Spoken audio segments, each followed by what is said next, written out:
Luego de del segundo panel en realidad de la mañana, el primero fue de las autoridades, vamos a dar inicio al tercero y último de esta jornada de lanzamiento de campaña fina. Lo que vamos a ver ahora ya no es la visión de la bolsa en sí misma, sino la visión que tienen los distintos sectores que integran la comercialización del trigo en Argentina, visto desde el punto de vista de entidades adheridas a la bolsa de cereales, como es el Centro de Exportadores, el Centro de Corredores, la Federación Argentina de Industria Molinera y también el Centro de la Federación de Acopiadores. Va a comenzar su presentación el licenciado Raúl Dente, de la Federación de Acopiadores. Luego la seguirá Guillermo García, representando el sector exportador, Diego Cifarelli por la Industriales Molineros, para terminar con Delfín Morgan, desde el punto de vista de los corredores de cereales. Y después ya con esto haremos unas breves palabras de cierre para finalizar la jornada. Así que Raúl, adelante. Muchas gracias. Bueno, muchas gracias a la Bolsa por la invitación a participar de esta presentación. En realidad mi trabajo tiene una clara intención de fortalecer y dejar en evidencia la importancia que tienen las instituciones del comercio en orden a garantizar la equidad en las transacciones y además de generar un esquema de precios que sea eficiente para que la racionalidad en las decisiones funcione como debe funcionar. El primer término me voy a referir a la equidad y después voy a ir a la parte de racionalidad y eficiencia. Respecto de la equidad en las transacciones, nosotros lo que ratificamos es una vez más el derecho inalienable que tienen las partes contratantes de solucionar sus conflictos o dirimir sus conflictos en las cámaras arbitrales. Este es un tema que parece insólito lo que tengamos que traer a la consideración en esta oportunidad, de decir que ratificamos, porque es un hecho que debería estar uso, costumbre y debería ser absolutamente normal en las relaciones comerciales, pero en el último tiempo se había perdido, realmente aparecían condiciones muy especiales, condiciones casi como que la verdad es la mía y no existe otra verdad, y nosotros lo que estamos enfatizando nuevamente es la necesidad de ratificar la idea de que los conflictos entre los sectores de la comercialización de granos se resuelven en las cámaras arbitrales, conflictos de cualquier tipo, calidad, cantidad, pago, los que fueren. Y afortunadamente hicimos un convenio con la Federación Argentina de la Industria Molinera, muy interesante, con el propósito de difundir este principio y que este principio de nuevo se incorpore en las decisiones de todos los operadores y sepan que cualquier conflicto se dirime en las cámaras arbitrales. Rescato entonces el arreglo que hicimos con la Federación de Argentina de Industria Molinera con el propósito de que se difunda a las cámaras como el Tribunal Natural del Comercio de Granos. Señores, esto es una genialidad que tiene el comercio de granos, poder dirimir sus conflictos sin ir a la justicia ordinaria, dirimir sus conflictos rápidamente por amigables componedores, por árbitros que entienden de lo que se está tratando y en 3 o 4 meses solucionar algo que duraría años en la justicia ordinaria. A los efectos de utilizar volver a utilizar las cámaras arbitrales, sobre todo en los temas de calidad, lo que necesitamos es una clarificación de las metodologías de análisis y además homologación de los laboratorios. Ese es un tema que para que las cámaras puedan actuar claramente para establecer calidades finales de la mercadería negociada, tiene que haber ciertamente una clarificación de todas las metodologías para que se utilicen los mismos métodos, los mismos sistemas y los mismos elementos de medición y al mismo tiempo una homologación de laboratorio de forma tal que estén todos perfectamente bien ajustados y que den razonablemente lo mismo. También relacionado con este tema está en las entregas y recibos, hay que asegurar un procedimiento de entrega claro, transparente, con presencia de los entregadores, tanto en la toma de muestras, pesaje, inclusive la posibilidad de requerir recibidor oficial. Estas son prácticas de toda la vida, esto ha estado escrito, ha estado permanentemente, pero muchas veces a lo mejor la tecnología, las nuevas formas, la velocidad, algún tema de seguridad, etcétera, ha aliviado esta situación y pareciera que muchas veces se prescinde de la presencia de un entregador. El entregador da fe de la cantidad, calidad y es el que representa al que vende en el momento de entrega, que a partir de ahí surgen nada más y nada menos la cantidad y la calidad de la cosa que se entrega. Así que en este sentido ya pareciera que por otro lado que pedir un recibidor oficial fuera una cosa de otro mundo, casi una imputación de algo grave, cuando es nada más y nada menos que ante discrepancias, ante diferencias, que venga un recibidor oficial que mande las cámaras y que establezca y funcione en el procedimiento. El último punto en equidad en las transacciones se refiere al cumplimiento de las reglas y usos del comercio de grano aprobadas por todos los sectores. Yo que lo veo al señor Padován, presidente de la Bolsa de Comercio de Rosario, me acuerdo muy claramente que el año pasado, en el mes de marzo, hubo un acto muy formal y muy importante donde todos los sectores aprobaron o pusieron la firma formal de algo que se había aprobado antes, que eran las reglas y usos del comercio de granos. Las reglas y usos del comercio de granos, entre otras cosas, dicen que el artículo 38 dice que cuando la mercadería es conforme, de manera tal que no necesita ningún análisis posterior, el comprador debe pagar el 100% del precio a las 72 horas de entregada. También dice en el artículo 37 que cuando hay análisis de por medio, la liquidación final se debe pagar a los 5 días de presentada la liquidación o la factura. Eso no se está cumpliendo en el mercado, de manera tal que, a raíz de lo cual hemos hecho gestiones con las entidades de productores, a una intersectorial que funcionó el año, digamos, sobre el segundo semestre del año pasado y que ahora se va a reabrir. El viernes tenemos una reunión con el propósito de que vayamos tendiendo al cumplimiento de eso que se aprobó y que contó con la voluntad y la aceptación de todos los sectores, incluyendo los compradores. Queremos que el mercado vaya en las operaciones normales llevando hacia esa situación. Digamos, esto era en los 4 puntos que me interesaba resaltar en lo que se refiere a la equidad en las transacciones, donde vemos que las instituciones que están atrás de esta equidad en las transacciones son claramente las cámaras arbitrales. Y las cámaras arbitrales, reitero, es una bendición que tiene el comercio de granos. No nos imaginamos un comercio de granos sin la posibilidad de que exista una cámara arbitral. Respecto de la racionalidad en la toma de decisiones, el primer, que justamente David me lo sacó recién, yo lo había escrito, lo tengo acá, ¿no? El primer tema que tenemos que resaltar es que las decisiones responden a los incentivos. Esta es una máxima casi elemental de teoría económica de primer año. Vos vas a hacer según lo que te digan los incentivos. Y esto está relacionado con el tema de pérdida de identidad, segregación, calidad, etcétera, que se habla mucho, se discute si tenemos que segregar, si no tenemos que segregar, si tenemos que ir a calidad, no calidad. Bueno, eso, señores, responde a los incentivos. Si un almacenador, una copia o una cooperativa, le conviene segregar, va a segregar, para lo cual tiene que haber una prima importante para la segregación. Si no hay prima para la segregación, esa persona va a llevar toda pérdida de identidad. Si los molinos a lo mejor bonifican o tienen precios diferenciales en función del gluten, bueno, va a tratar de separar el gluten y va a tratar de vender. Va a hacer lo que el mercado, de acuerdo a sus señales de precios y a los incentivos que genere, le determine. Entonces el proceso es generar los incentivos para que después respondan las decisiones. Esto habla mucho del tema de las calidades. Nuestro concepto es que la calidad promedio es importante porque sirve para definir un precio de exportación. Argentina tuvo que recuperar en la campaña pasada una caída enorme que había sido de la campaña anterior en la calidad y casi un desprestigio de la calidad de sus trigos con el nivel de proteínas muy bajo. El año pasado recuperó y esperemos que este año se siga recuperando para entrar en competencia con muchos países que están, no hablo de Estados Unidos ni de Canadá, otros países que están asegurando 12% de proteína materia seca, ¿no? Eso es un tema que Argentina el año pasado, en los últimos meses, ha tenido cerca de 11,5. Bueno, la idea es que se vaya acercando porque eso define el precio estándar de la mercadería, el precio de la calidad estándar, la calidad de exportación. Y la calidad diferenciada es el mercado de los molinos. Ahí sí, cada molino empieza a decir yo necesito tal cosa, tal otra, en función de la molienda, la cantidad, el trigo que tenga en la zona. Generalmente por gluten es donde más se especifica, artículo 12, queso zona, todas las condiciones que imponen los molinos, cosa que está bien. Pero lo que hay que tener es un estándar de calidad respecto del cual después se puedan establecer los premios o primas o los diferenciales.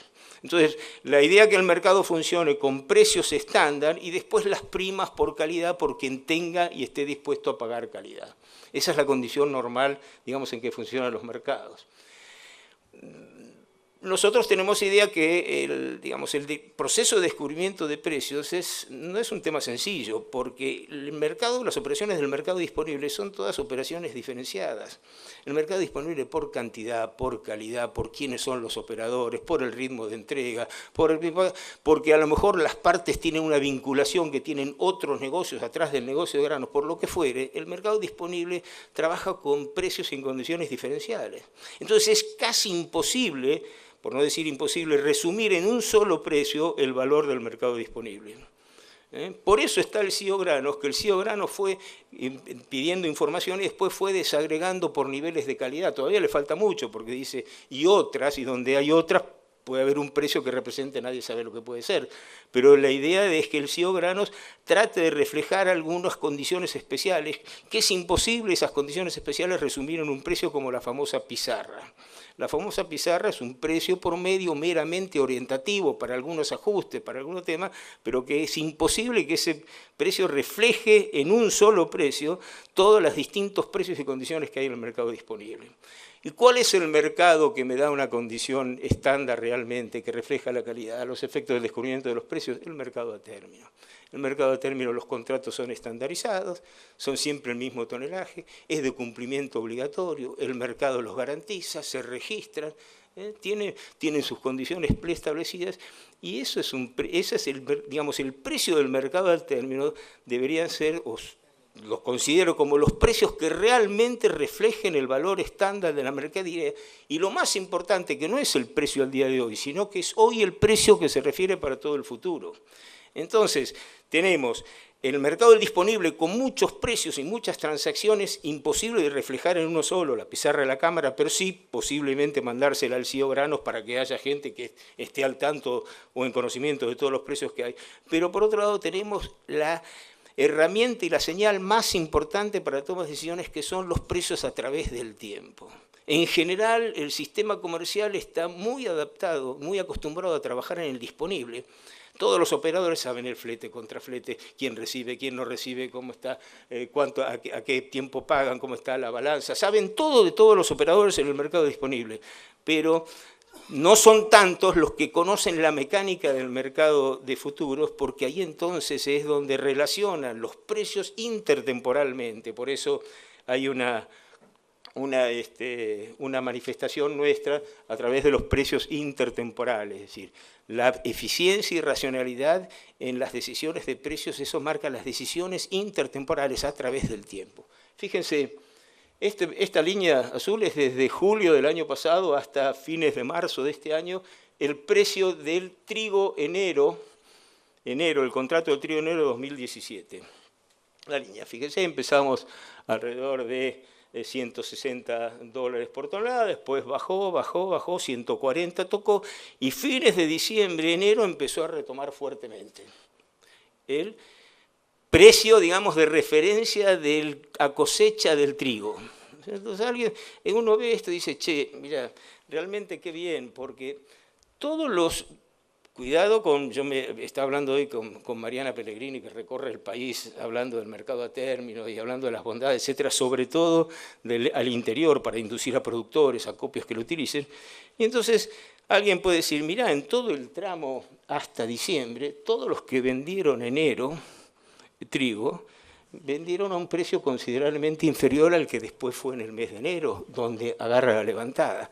Entonces, evidentemente, todos esos productores que hicieron bien a lo mejor en tomar una decisión, porque van cubriendo su ecuación económica, van fijando precios, no se van a acordar muy bien del mercado a término, o van a lamentar, aunque sea haber intervenido en el término, y dicen, mira, por haber ido al término, ¿sabes qué? Yo vendía $150 cuando pude haber vendido a 170 si esperaba y no entraba vendiendo en el término.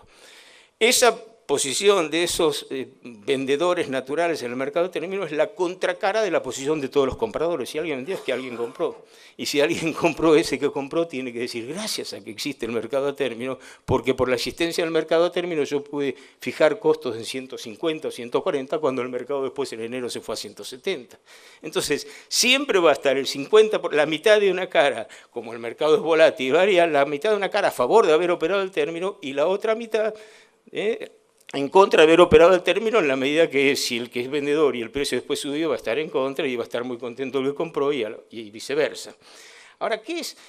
Eso es porque estoy refiriendo a un solo contrato enero. Ahora, si yo a esto le agrego, para la misma época, la cotización del contrato julio del 2017, 6 meses de diferencia, 6 meses de diferencia, el primer elemento de costo en el tiempo es la tasa de interés, claramente. Pongan ustedes la tasa de interés anual en dólares que quiera.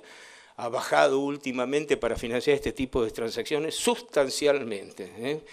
Había escuchado algunos 3,5% anual en dólares, de manera tal que, imagínense, 6 meses. Pero fíjense, durante el mismo periodo hubo $20 por encima la posición julio de la posición enero. Entonces la pregunta es, qué suerte que tengo una referencia intertemporal, que no solamente tengo el precio de enero, sino también en ese momento tenía el precio a julio, porque eso me permite tomar una decisión en forma más racional y eficiente. La lógica es que todos los que vendieron en enero, en lugar de vender en enero, hubiesen vendido a julio. Y captaban $20 de diferencia, además debe ser el 13% más o menos de 150. 13% de 150, si quieren póngale 3% de interés en 6 meses, una barbaridad, le queda un 10% más de beneficio. No es menor este tema. Claro, la respuesta inmediatamente es, ¿sabes qué? Para hacer eso, ¿qué necesito? Necesito 2 cosas, financiamiento y almacenamiento.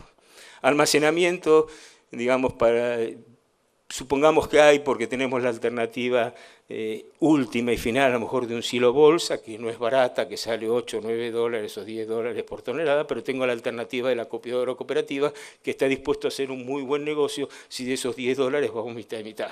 De manera tal que almacenamiento no es tanto, pero el tema es financiamiento. Porque ¿qué es lo que dijeron acá? El productor necesita vender en enero porque necesita en enero hacer caja. Y bueno, la caja puede venir de vender a 150 o de conseguir un préstamo a 150 y vender a 170 y apropiarse de ese pase importante, de esa diferencia. Estas son señales que algunos la toman, algunos se apropian y otros no tanto. Y esto que nosotros tenemos un enfoque muy del lado del vendedor, porque acá enfocamos siempre el lado del productor, del vendedor. Esto es facilísimo. El vendedor, en lugar de vender en enero, vende en julio, toma esa diferencia y lo vendió y fijó el precio. O en lugar de un operador o copiador o cooperativa compra enero, vende julio y se gana 20%, que con eso retribuye claramente la tasa de interés y el costo de almacenamiento. Lo vemos de ese lado. Pero esto también es útil del lado de los compradores. Y quiero con esto terminar. Apropiarse de ese pase, de esa diferencia de $20, no solamente lo puede hacer el productor o los vendedores naturales, sino también lo puede hacer el comprador. Si el comprador no tiene ninguna posición en el mercado a término, está en la línea colorada. La línea colorada significa precios de mercado y precios de compra, exactamente iguales. Voy a comprar lo que esté en el mercado en el momento que tenga que comprar. Si el mercado está a 140, compro 140, eso es la bisectriz. Ahora, si un comprador comprara enero, vendiera julio, se apropia de esos 20 de diferencia, fíjese cómo baja la línea de compra. En lugar de comprar al valor del mercado, compra $20 debajo del mercado y sigue el mercado. Tranquilamente porque se apropia de esos $20 de diferencia, que tiene que tener financiamiento y espacio. Y tiene que aprovechar, ¿qué es lo que aprovechan? Que esa diferencia en un momento después converge y se elimina cuando termina y cuando llega el periodo para el cual se hizo el contrato. Entonces se van apropiando de esa diferencia que se va achicando. La misma cosa en el mismo lugar y en el mismo momento no puede tener 2 precios distintos. Entonces esa, digamos, es la gran ventaja. Y desde ya, si el mercado fuese de 170, ¿a cuál es el precio al cual realmente compra? Estaba vendido a 170, en el mercado de término ni gana ni pierde, pero si está comprado a 150, él realmente compra a 150. Si fuera el precio 140 del mercado de término, está comprado a 150, pierde 10 en el disponible, pero gana 30 porque está vendido a 170. 170 menos 140, gano 30. Pierdo 10, gano 20. Que me apropio de esos 20 de diferencia y mi costo de compra siempre es el pase por debajo del precio. De manera tal que estas instituciones, estos instrumentos son fenomenales. No existe comercialización de granos eficiente y moderna sin cámaras arbitrarias y sin mercado a término. Y si además de eso el comprador un poquito más sofisticado, eso le agrega la compra de un call para un precio de ejercicio bastante arriba, achica esa diferencia de 20 porque entre medio tiene la prima del call, pero fija hasta un precio máximo. En resumen, Tenemos instituciones del comercio de granos aptas para garantizar la equidad de las transacciones y generar señales de precios a los efectos de adoptar las decisiones más racionales y eficientes para todos los operadores.